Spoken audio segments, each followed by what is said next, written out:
Hello everyone, welcome to your weekly on-chain review. This is your host Kai and today is 25th of August 2022.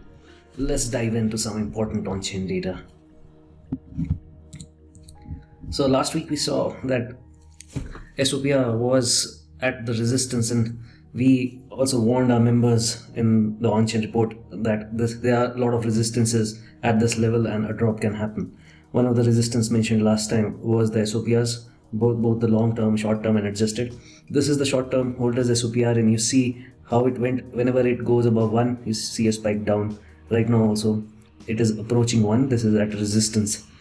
So this area is the resistance zone for SOPR. It means that the short-term holders which have entered the market within 5 months have been are in a place where they can take profits and be break even.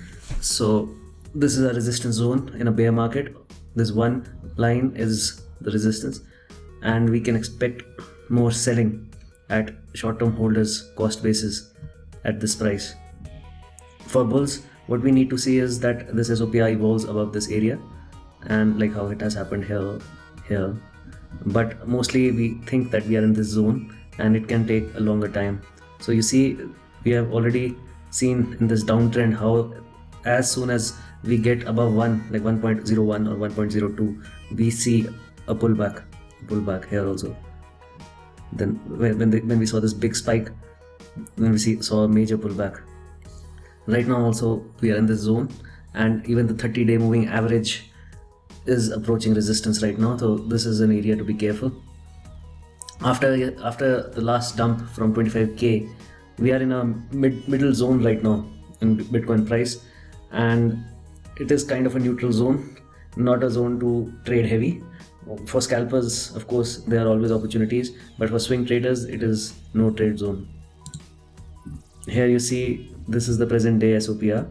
This was the last week's SOPR. It got rejected. Now you see here how after getting rejected here, we saw the dump. And right now it is approaching. The 30-day moving average is also curling down from here. This is short-term holders. Now this is adjusted SOPR. This is last week's, and this is now. And you see how this is posing as resistance here. This area is 1, this line, and we are unable to cross it or evolve above it. This is long-term holders SOPR. We saw this chart in our previous report. We also saw 2016 chart and how it took 390 days in 2015-16 and how it took 184 to 184 days in 2012, where long-term holders were in loss during this time in the past cycle. And in this cycle also we saw in 2019 it stayed below 1 for 330 days. Right now it is 80 days. So this is the thing. And we can expect the market not to start a new rally for quite a bit right now. What we can play is the range markets, and when proper ranges are established, you can always long the bottom of the range and short the top of the range. These markets are not to be played with heavy size. Sideways market can be expected for many days. To be exact, if we are looking for the next bull run, that can take about 600 days, but short-term bear market rallies, we will keep an eye on it. And you can see here also in long-term holders SOPR how it has, whenever it has spiked above 1, long-term holders have taken profits or have exited the market at break even. So it's a good indication. This is a trade you can take whenever it crosses 1. So it's a good area to take short positions. But in a sideways market, it is always good to find an established range and then short top of the market with a risk adjusted play with a small size. Market value to realized value, we saw it last time that it was curling up.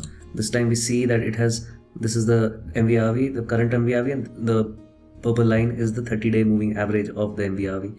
So we saw that how MVRV, when it got a little high, this also was rejected.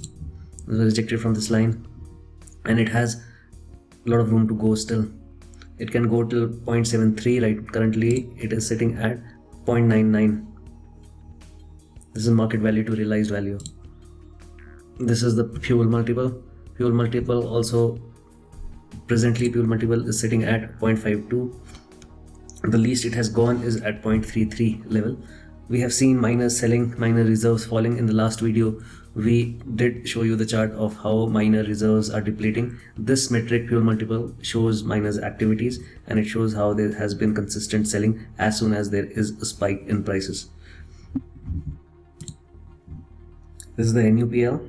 Now it's very interesting to see that this is the capitulation zone below this line, below 0.01, and you can see that the network has stayed in loss for about 296 days in this capitulation zone in this bear market, 2016 bear market. In 2018 bear market, the network stayed in capitulation zone for at least 130 days. Right now it has been 80 days, and within that also we tried to get out of it to the area of hope, but we were rejected and we have fallen back into the capitulation zone. Here also you see that here we came down to capitulation zone, and then we tried to go to the zone of hope, and then we were rejected again, and this whole period started. So you can see here we were here just before the bottom was formed. We tried to bounce, but it failed, and then after entering it was just sideways for 300 days, for a year. So this, we have to keep all these metrics in mind, and we have to see now this NUPL, if it has to stay in this capitulation zone and stabilize, and markets stabilizes at what price. But right now it seems like sideways will continue for quite a bit. The strength is not being shown in this chart right now. It has fallen back into the capitulation zone. This chart shows the amount or the percentage of network which is in loss. Higher it is, it means the majority of the network is in profit. Lower it goes, that it signifies that most of the network is in loss. We are in capitulation zone right now. Next we have is the funding. This funding has stayed neutral, and whenever it has become slightly positive, we have seen in this downtrend that price has been rejected very hard as soon as the funding has become slightly positive also. Mostly it has stayed in the neutral zone. The 30-day moving average of funding is also in the neutral zone since quite a while, since November last year. So you see here also currently in the last dump, we just saw a little bit of positive funding, and immediately there was a reaction in price and it couldn't sustain it.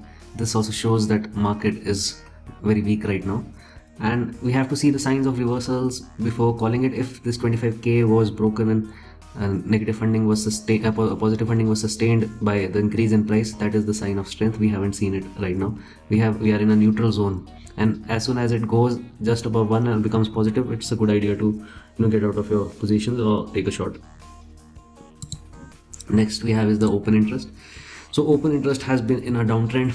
We need to see open interest trending upwards to see a strength in the market. You see how in the bull market we saw trending open interest along with the price. This is the optimum condition of a bull market, and in a bear market we have just seen here that we are in this downtrend channel, and this has not been broken. Or we attempted a slight increase in OI here from the bottom, but now it has gone sideways to down.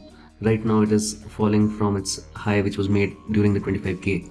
So this is also a sign of weakness for the market.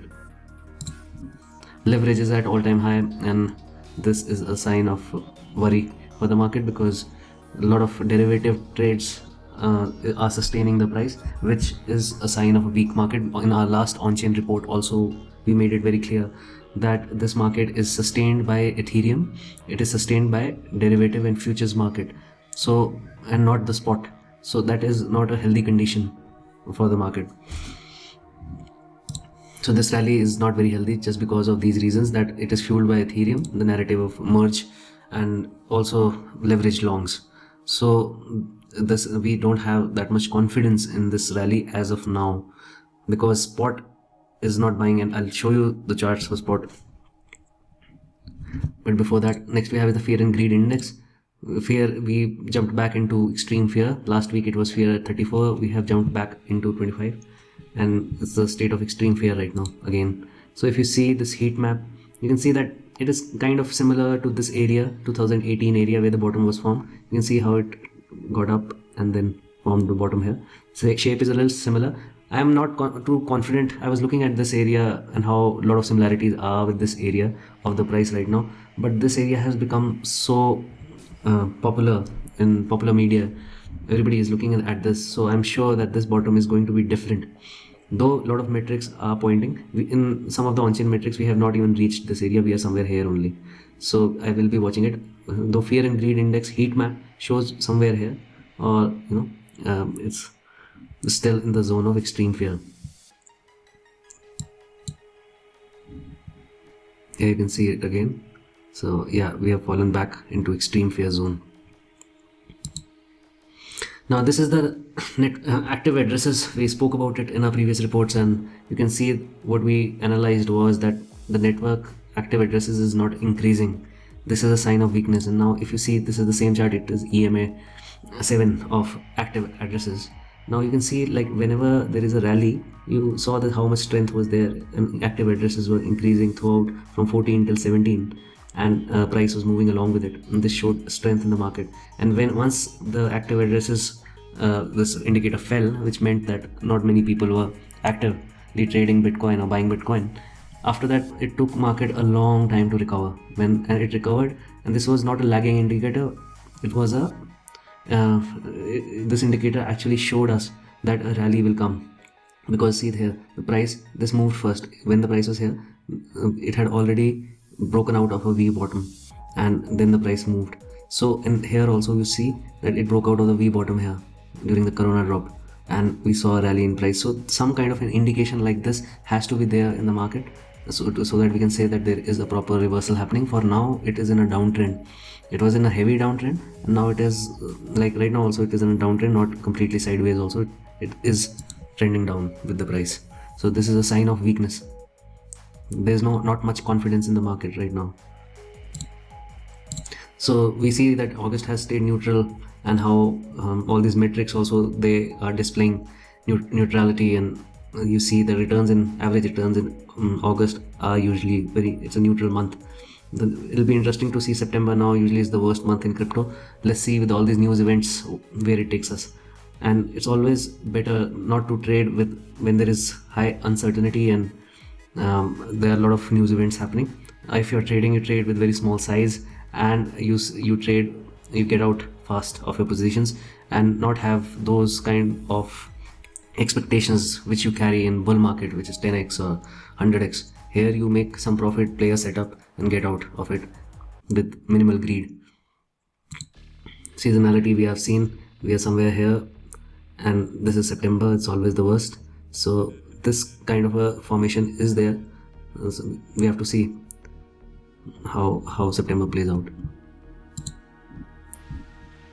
So here we see realized price versus the 200 weekly moving average, and we have seen that with the decline of the past few days, BTC is again below the realized price, which is also the on-chain cost basis. On average, we spend about 180 days below this level. We are now at more than 40 days. So you see this red line. So it's more than 40 days we have stayed below it, and usually we have stayed below it for more than 180 days. Now this lowest price which is seen right now is the delta price. I'll show you another chart. So here the blue line is the balanced price, and it shows that the price difference between realized price and the average price of the transferred tokens in one day. And currently this price is in the range of 17,180, and this price can be considered as a fair price of Bitcoin. It is the difference between realized price, which is at 21,700, and this average price, which is the delta price, which is at 13,700. The last line, this is at 13,700. So if you see this chart, you can see that realized price at 21.7, balance price 17.2, delta price 13.7. So these are the important levels if there is a breakdown where we can find interest, because this is the fair price of Bitcoin at 17. It might test it again, and 13.7 is the average price from the starting. It's the delta price. So these are just the levels to keep in mind. And here you see that it has stayed below the realized price for 140 days in 2018. On average, it has stayed for 180 days if we count the decade long Bitcoin chart. The previous bull market, bear market, if we see that, it is 140 days. Right now we have only spent around 40 days below it. So right now what the market is trying to do is to shift into neutral gear after this downtrend, and the price is trying to stabilize. So we have to see whether Bitcoin will be able to stabilize around these prices, around 17k, and this realized price around 21.7k, or it has to go lower. This has to be seen, but right now in this rally which happened recently, the confidence is less because of the reasons already mentioned. This is another metric which further corroborates this theory, where we see the net transfer volume from or two exchanges of Bitcoin. It shows that currently the network data for both Bitcoin and Ethereum, it is showing lack of interest, and exchange net flows are agreeing with this, and it means that lack of capital flows is a market you don't want to trade heavy. So here you see that lack of capital flows are there, and even in Ethereum market it's not very significant, and there is less liquidity in the markets. So this means lack of interest. And now if you also see the accumulation trend score, which shows that whether accumulation is happening, we saw a lot of accumulation happen on the top, and then these people realized losses they had at that time. We saw that their realized cost basis was at 53k, and when that broke, many participants incurred losses. They started accumulating here and here. Right now the accumulation has stopped. If it became dark like this is a sign of accumulation. We don't see accumulation here, so the accumulation trend score is 0 here. So not very heavy accumulation is happening at this moment after 25k. So this is another metric. It is total transfer volume breakdown by USD size, and it's 90-day moving average. In the current trend of the market and the recent upward movement towards 25,000, no change in demand and transactions have been observed, and this is a confirmation of the weakness of this short upward wave by this category. Long-term upward trends are attractive for retail investors, and this is the main reason for retail investors to enter the market. But on the other hand, the attractiveness of bearish period is less. So you can use the volume of small transactions to measure the market atmosphere. The presence of small investors in the network can be measured by analyzing the long-term trend of small transactions. So if we see this 90-day average chart, it shows the total volume of transactions with a dollar value of less than 10,000. And we see that it is in a state of decline, and this shows that the price is increasing and this 90-day moving average is decreasing. This is the transactions of whose value is less than 10,000. So it has been in a downtrend, and you see when in an uptrend how it goes along with the price. Here we see a divergence, so this is a sign of weakness also. So last time we saw this chart and we saw that there is huge inflows to derivative exchanges, and this was a sign of worry because the same thing was not happening in spot, and derivative run markets are weaker. We have already established that. Now you see that derivative exchanges, we see activity, and these are spot exchanges, they are just flat. So that's why this market is weak. Now these are the spot exchange reserves. Now you see this reserves is just declining while the price increases. There is a divergence here also. So this also signifies weakness in Bitcoin market. This is the same chart as a long-term view. So you see in a rally how the spot driven rallies are how strong they are. Now when they are derivative rallies, right, we saw some spot buying with this rally, but it was not as compared to the bull market. So we have seen a sustained downtrend in spot, the money flowing into spot exchanges. It's a sign of worry. So yeah, this chart shows the net flows. Now when you see this is very interesting, that when you see a spike in net flows, you see that people are depositing money in exchanges to dump, and you see the liquidations caused after a spike in the net flows. You saw a spike here, then you saw liquidations. You saw a spike here, clear liquidations. You saw a little spike here, then you saw liquidation. So this is showing that whenever there is a price is increasing a little bit, people are depositing into exchanges to sell it or short it, and this is causing liquidations. This is the miners reserves. We showed this chart last week. Now also miner reserves are falling, and they're continuously falling. So miners have taken or gotten out of positions at 25k. They did the same at capitulation level at 17k also, and now when the price has increased, they have taken out their money and closed their positions here also. The reserves are depleting. So you see that inflows, whenever these inflows are happening and on exchanges, we are seeing a dump in price here. Now this also happened after some time. There was a dump. Now it's very interesting. We have also seen that almost on every day of August, the trading volume percentage of Ethereum was higher than Bitcoin. For example, if you see 22nd August, Ethereum represented 40% of the trading volume on exchanges, while Bitcoin, it represented only 31%. The percentages left is by trading volume on other altcoins. So this is a Ethereum 2.0 merge, that news related rally, that's the narrative. But we have already said that Ethereum driven rallies, when it is outperforming Bitcoin, then it is not a great market. Whatever I have sold after the last week's on-chain report, where we told everybody to get out of their positions or take shorts, I have not re-entered the positions to play this rally right now, and I think it is a neutral area, no trade zone for me. We have just dropped down, and maybe we can get a better look for a short if we get a spike up. But entering positions right now, after I sold 1700, I didn't find it comfortable. If this area gets flipped, then we'll see.